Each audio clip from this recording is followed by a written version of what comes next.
ഇന്ന് എൻ്റെ ഒരു കസ്റ്റമർ ഒരു ചാലഞ്ചുമായിട്ടാട്ടോ വന്നിട്ടുണ്ടായിരുന്നത്. ആളുടെ ബ്രദറിൻ്റെ നിക്കാഹിന് വെയർ ചെയ്യാനായിട്ട് ഒരു പാർട്ടി വെയർ ഡ്രസ്സ് വേണം. അത് ഞാൻ ഈ ലെഹങ്ക വെച്ചിട്ട് അപ്സൈക്കിൾ ചെയ്ത് കൊടുക്കണം എന്നായിരുന്നു കേട്ടോ കസ്റ്റമറിൻ്റെ ഡിമാൻഡ്.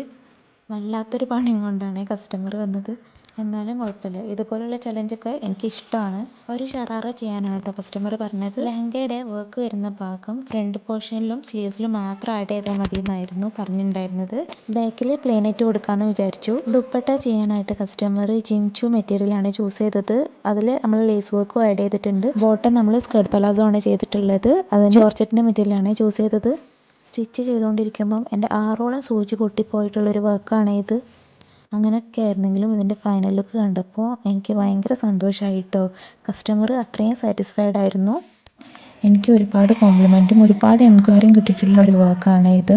കസ്റ്റമർ ഈ വർക്കുമായിട്ട് വന്ന സമയത്ത് ഞാൻ ഭയങ്കരമായിട്ട് കൺഫ്യൂസ്ഡ് ആയിരുന്നു കേട്ടോ. കാരണം ഒരു ലെഹങ്ക വെച്ചിട്ട് ഇങ്ങനെ അപ്സൈക്കിൾ ചെയ്താൽ ഭംഗി ഉണ്ടാവുമോ എന്ന് എനിക്ക് ഭയങ്കര ഡൗട്ടായിരുന്നേ. പക്ഷേ ഇതിൻ്റെ ഔട്ട്കം കണ്ടപ്പോൾ ഞാൻ ഭയങ്കരമായിട്ട് ഹാപ്പി ആയി കേട്ടോ. ഇത് നല്ലൊരു ഓപ്ഷനാണെന്നും എനിക്കപ്പോൾ മനസ്സിലായി. നമ്മൾ ഒരുപാട് പൈസ കൊടുത്തിട്ട് വാങ്ങിച്ച ലെഹങ്കകളൊക്കെ നമ്മൾ ഇതുപോലെ ഷെൽഫിൽ വെക്കുകയാണല്ലോ പതിവ്. അപ്പോൾ നമ്മുടെ ഐഡിയക്ക് അനുസരിച്ച് ഇതുപോലെ അപ്സൈക്കിൾ ചെയ്താൽ നമുക്കത് നല്ലൊരു പാർട്ടി വെയർ ആയിട്ട് വീണ്ടും യൂസ് ചെയ്യാനും പറ്റുമല്ലോ. അപ്പോൾ എൻ്റെ വീഡിയോ കാണുന്നവർക്ക് ആർക്കെങ്കിലും എന്തെങ്കിലും ഐഡിയ മനസ്സിൽ വരുന്നുണ്ടെങ്കിൽ ഒന്ന് കമൻറ്റ് ചെയ്യണേ. ഇതാണ് നമ്മുടെ ഡ്രസ്സിൻ്റെ ഫൈനൽ ലുക്ക് വരുന്നത്. ഫൈനൽ ലുക്ക് ഇഷ്ടമായിട്ടുണ്ടെങ്കിൽ ഒന്ന് കമൻറ്റ് ചെയ്യുക. കസ്റ്റമർ വെയർ ചെയ്തിട്ടുള്ള ഫോട്ടോ ഞാനിവിടെ ആഡ് ചെയ്യാം കേട്ടോ. ഇതുപോലുള്ള കസ്റ്റമൈസേഷനും ഓർഡേഴ്സിനും ഒക്കെ സ്ക്രീനിൽ ഞാൻ നമ്പർ കൊടുക്കുന്നുണ്ട്. അതിലേക്കൊന്ന് വാട്സപ്പ് ചെയ്താൽ മതിയേ. അപ്പോൾ ഈ വീഡിയോ ഇഷ്ടമായിട്ടുണ്ടെങ്കിൽ ചാനലൊന്ന് സബ്സ്ക്രൈബ് ചെയ്ത് സപ്പോർട്ട് ചെയ്യാം കേട്ടോ.